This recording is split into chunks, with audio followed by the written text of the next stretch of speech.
Sangkat sakwa somli palia December cha puloi tanen Mizoram kan cheng chowa sumikuma sanchen cha lo thenna kum somga jubilee in lom ta ani kum za lom na hun kan bang be thei don swang tua ngai na ka shelo ani amakin aro pui le ani February ni som le pakua sangkat sakwa somruk pariata buaina avangin aizol chua san alo tulta a lung chetakin pifeline kan chuak ta a bimwani le biparichu Januarya kan maloka an chuak ta a chu milai hun chu intan hun harsatak mai hun reom takania ei tur atlema curfew om chin hun lawom ani chutiang hun harsat lai chiam te kal san atre om bi kanin kan ho tonin ko thanin mizo trong bible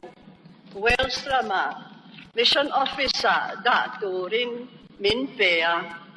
chu bible at swan pathian le khavu chang Leviticus bu bungruk chang som pani an siaka hetiang hiani mai cham chunga mei chu tinun reng anianga amit tur anilo sap chongin the fire on the altar must be kept burning. It must not be allowed to go out.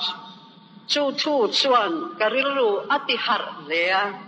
Mizorama san chincha mei chu atidon lo ti min siatira chu chu adik ngei mai ti voinia hian kan lo reta a hun harsa kalpelin gospel eng lo thlen na hun chu ro pui takin kan choi moi me kani pathian he na lom thu omro se san chincha mei hi kum za chungin in lo vilngun lea voina hian alo al chuak ta ani karlia kan lo hodat lomanga ma ni khwa ma ni ina kan omang chuta chuan san chincha mei hi engkak angang mo kum za na choi moi na huna phur be min kan om hloma phur takin kan om zel lo chuan mei phổ cai thì thoai chin ang kha kan lo niang mei ti nung tu chu lal i swa ani ni lal i swa chuan mei kha a thi lo na a tharau thiang himin a the zel ani kan lau pa ti dan angin ke ni poin tharau lam mei hi kan tua ring tur ani a tua tur thing fa khi eng tenge ni in she samang ma ni trong trai na hun le Bible cheer hun ni tin mang sia hi apoi mak le ani tin in khom dai mak te thil pe te pu tram theng hil lovin mo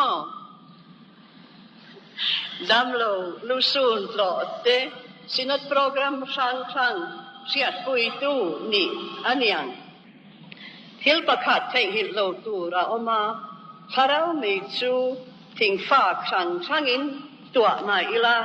pathianin atharavin min chen saklo chuan anung chuang lowang englai poin kan ti thei to tin chan chin cha mei hi ibilang u itwa ngun anu pathianin atharavin a chem nungang tin ko than chung kwa chu abula an chuanga tharau nun nat so an eanga nun nat tui an in pokam mi khwal te ram dangami san sin cha la thelo te po san sin cha mei lum ai turin a enga chuan an lo lu zel do nani chu san sin cha mei chu eng taka kan vil zel thei nan pathianin min tram pui cheu pro se kalome